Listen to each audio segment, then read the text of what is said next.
बिस्मिल्लाहिर्रहमानिर्रहीम। अस्सलाम वालेकुम दोस्तों, मैं हकीम मोहम्मद अब्दुल्ला बिन उमर आप तमाम हज़रात का अपनी वीडियो पे खैर मक़दम करता हूँ।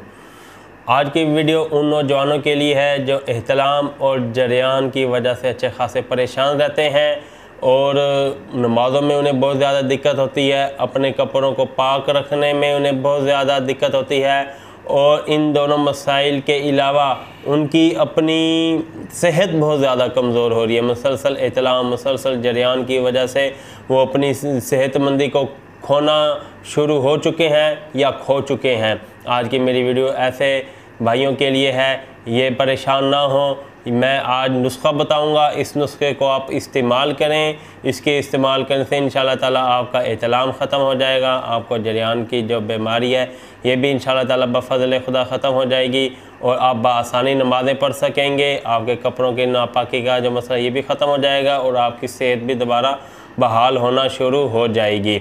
सेहत की बहाली के लिए अलग नुस्खा है और जरियान एहतलाम को कंट्रोल करने के लिए अलग नुस्खा है। ठीक है, मैं पहले आपको जरियान और एहतलाम का नुस्खा बताऊंगा। इससे पहले मैं गुजारिश करूंगा कि मेरे चैनल को फ़ौरी सब्सक्राइब कर दें और बेल आइकन को भी क्लिक कर दें, इसलिए कि मेरी तमाम वीडियोज़ आपको मिलती रहें और आपका हमारा ये मोहब्बत का सिलसिला चलता रहे।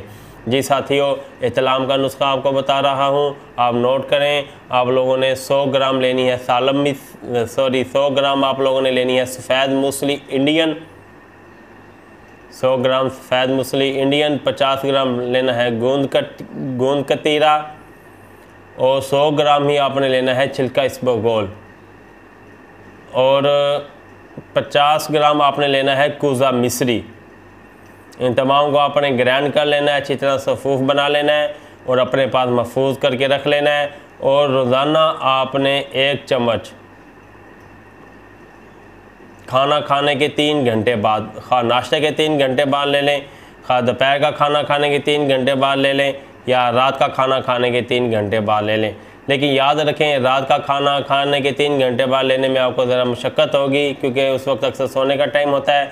तो मैं मशवरा ये दूंगा कि सुबह के नाश्ते के बाद 3 घंटे बाद आप ये ले लें या दोपहर के खाने के 3 घंटे बाद आप ये ले लें। इसके अलावा ग़िज़ाओं पे भी मैं आप लोगों को बताऊंगा कि केलों का इस्तेमाल आप ज़्यादा से ज़्यादा करें और इसके अलावा भिंडी सब्ज़ी है उसका इस्तेमाल आप ज़्यादा से ज़्यादा करें। मौसम में आप बेर बहुत ज़्यादा खाएं और इसके अलावा कचालू कहीं से मिल जाएं तो कचालू को लाजमी इस्तेमाल करें। सब्ज़ी मंडी से बआसानी मिल जाते हैं या फ्रूट चाट वालों के पास तो बआसानी मैसर होते हैं।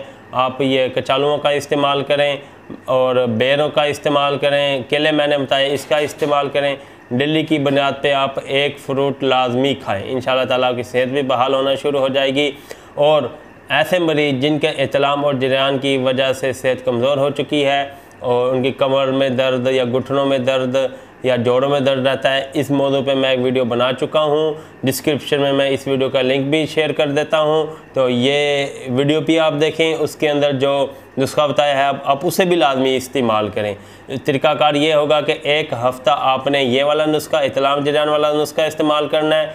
1 हफ़्ते के बाद एक सुबह के टाइम या शाम के टाइम आप वो वाला सेहत को बहाली वाला नुस्खा इस्तेमाल कर लें और एक टाइम आप ये वाला एहतलाम जरियान वाला नुस्खा इस्तेमाल करें। सपोज ये कि सुबह के जो सेहत को बहाली वाला नुस्खा है उसके लिए खाना खाने के बाद 3 घंटे वाली शर्त नहीं है। आप खाना खाने के फ़ौरन पहले भी वो ले सकते हैं, खाना खाने के फ़ौरन बाद भी वो ले सकते हैं। अगर सुबह आपने ये एहतलाम वाला नुस्खा लिया है तो इशा के बाद आप वो वाला नुस्खा ले लें, इसके अंदर कोई हर्ज नहीं।